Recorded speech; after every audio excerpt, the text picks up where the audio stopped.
எல்லாருக்கும் வணக்கம். நம்ம இப்ப எந்த படத்தோட ரிவ்யூ பார்க்க போறோம்னா, ஆண்டனி படத்தோட ரிவ்யூ தான் பார்க்க போறோம். சரி படத்த யார் எடுத்திருக்காங்கன்னா, 2 டைரக்டர் எடுத்திருக்காங்க. ஒரு கிறிஸ்டியனும், இன்னொருத்தர் வந்து ஜோசப்ன்றவர் தான் அந்த படத்த வந்து எடுத்திருக்காங்க.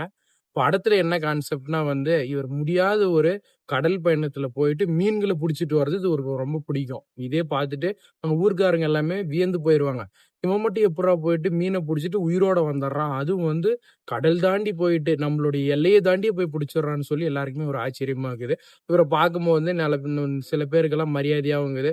ஒரு காதலும் ஒரு பக்கம் ஏற்படுது. அது ரொம்ப சுத்தி இருக்கிறவனுக்கு எல்லாருக்குமே வந்து ஒரு பொறாமையாவும் இருக்குது. இவன் பின்னாடி வந்து ஒரு காதலும் இருக்குது. 4 பேர் இவன மதிக்கிறாங்கன்னு சொல்லிட்டு, இந்த ஊதாரி நாய்ங்க இருக்குவாங்க பார்த்தீங்களா? அவங்களுக்கெல்லாம் கொஞ்சம் ஒரு அசிங்கமா இருக்குதுன்னே சொல்லலாம். இத பார்த்துட்டே போகும்போது, இவரு எப்படி வந்து தன்னுடைய சின்ன வயசுல இருந்தாரோ, அதே மாரி இப்போ ஒருத்தன் வந்து ஒரு நாய் மொளச்சு வரான். அவனுக்கு என்னன்னே தெரியல கடல பத்தி. அவன் வந்து இவர்கிட்ட சண்டை இழுத்துக்கிட்டு இது பண்ணிட்டு இருக்கிறான். ஆனா வந்து அவரு வந்து இது ஒரு விஷயமாவே பார்க்கல. அப்புறம் போக போக இவரதே ஒரு லவ் மேரேஜ். அவங்க வந்து இவரு ஒரு டைம் கடலுக்கு போம்போது இவங்க விளக்க ஏத்திட்டு அவர் எப்ப வருவாருன்னு தினம் தினம் வந்து கடல பார்த்துட்டு இருக்கிறாங்க. அப்ப பார்க்கும்போது ஒரே ஆச்சரியம். இவரு எல்லா நாளும் வந்துடுறாரு. ஆனா ஒரு நாள் திரும்பி வரதில்ல. அதுதான் படமே ஒரு சஸ்பென்ஸா போகுது. இந்த படம் வந்து உண்மையே சொல்றேன்.